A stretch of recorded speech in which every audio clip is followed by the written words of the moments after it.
தாங்க முடியாத துன்பத்தில் இருக்கிறேன். இதிலிருந்து விடுபடுவதற்கு வழியே இல்லையா? ஏன் எனக்கு இந்த நிலை? இதிலிருந்து விடுபட வழியே இல்லையா என வருந்துபவர்கள் ஏராளம். தலையெழுத்தை நினைத்து வருத்தப்படத்தான் முடியும் என நினைப்பவர்களுக்கு அதை மாற்ற வழியும் உள்ளது என நம்முடைய ஆன்மீக நூலில் குறிப்பிட்டுள்ளது. அருணகிரிநாதர் முருகன் மீது 16,000 பாடல்கள் பாடியுள்ளார். இதனை திருப்புகழ் என்கிறோம். இது தவிர கந்தர் அலங்காரம், கந்தர் அனுபூதி உள்ளிட்ட பல பாடல்களையும் அவர் இயற்றியுள்ளார். இந்த அத்தனை பாடல்களும் முருகப்பெருமான் சொல்ல அருணகிரிநாதர் எழுதியதாக சொல்லப்படுகிறது. அது மட்டுமின்றி மனிதர்களின் அனைத்து பிரச்சனைகள், நோய்கள் ஆகியவற்றிற்கு இந்த பாடல்கள் தீர்வு உள்ளது என சொல்லப்படுகிறது. துன்பம், கஷ்டம் வரும்போதெல்லாம் எல்லாம் என் தலையெழுத்து என்ற வார்த்தையை சொல்லி புலம்பாதவர்கள் இருக்க முடியாது.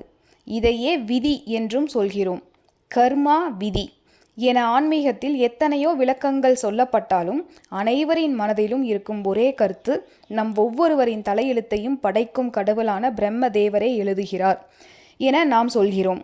பிரம்மா எழுதினாலும் நாம் முந்தைய பிறவியில் செய்த பாவங்களின் பலனாகத்தான் இந்த பிறவியில் துன்பத்தை அனுபவிப்பதாக இருந்தாலும் இப்போதும் இருக்கும் துன்பங்களில் இருந்து விடுபட வழி இருக்கிறதா? இதுதான் அனைவரின் மனதிலும் இருக்கும் கேள்வி.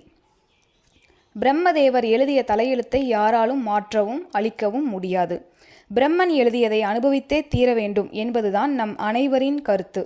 ஆனால் பிரம்மன் எழுதிய தலையெழுத்தை அழிக்கவும் தலையெழுத்தை மாற்றி எழுதவும் முடியும் என்கிறார் அருணகிரிநாதர் சுவாமிகள். எப்படிப்பட்ட மோசமான தலையெழுத்து ஒருவருக்கு இருந்தாலும் கந்தர் அலங்காரத்தில் இருக்கும் ஒரே ஒரு பாடலை தினமும் பாடி வந்தால் தலையெழுத்து மாறும். இது பலரின் வாழ்க்கையில் நிஜத்திலும் நடந்துள்ளது. எப்படி மாறும் என்பதையும் இந்த பாடலில் அருணகிரிநாதரே குறிப்பிட்டுள்ளார். செயல்பட்டழிந்தது செந்தூர் வயற்பொழில் தேங்கடம்பின், மால்பட்டழிந்தது பூங்கொடி யார் மனம் மாமயிலோன், வேல்பட்டழிந்தது வேலையும் சூரனும் வெறுப்புமவன், கால்பட்டழிந்தது இங்கென்றலை மேலையன் கையெழுத்தே. திருப்புகழை இயற்றிய அருணகிரிநாதர் கந்தர் அலங்காரத்தில் வரும் இந்த பாடல் மிகவும் சக்தி வாய்ந்ததாகும். எளிதில் அனைவருக்கும் அர்த்தம் புரியும் வகையில் அமைக்கப்பட்டதாகும். பாடலின் விளக்கம்: சேல் என்னும் மீன்கள் குதித்து திரிவதால் திருச்செந்தூரில் உள்ள வயல்கள் அழிந்து போயின. மலர் கொடி போன்ற பெண்களின் மனம் சோலையில் பூத்து குலுங்கும் மலர்களை விரும்பியதால் அந்த சோலைகள் அழிந்து போயின. பெருமை மிகுந்த மயிலை வாகனமாக உடைய முருகப்பெருமானின் வேல் என்னும் ஆயுதம் பட்டதால் கடலும் அசுரர் குலமும் கிரௌஞ்சம் என்னும் மலையும் அழிந்து போயின.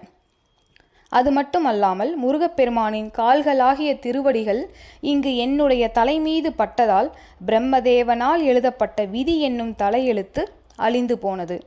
கடுமையான கஷ்டத்தில் இருப்பவர்கள், மோசமான தலையெழுத்து உள்ளவர்கள் தினமும் கந்தர் அலங்காரத்தில் வரும் செயல்பட்டழிந்தது என துவங்கும் இந்த பாடலை பாடி முருகப்பெருமானின் பாதங்களை சரணடைந்து அவருடைய பாதம் நம்முடைய தலைமேல் இருப்பதாக நினைத்து நெற்றியில் திருநீறு பூசி வந்தால் எப்படிப்பட்ட மோசமான தலையெழுத்தும் வாழ்க்கையும் மாறும்.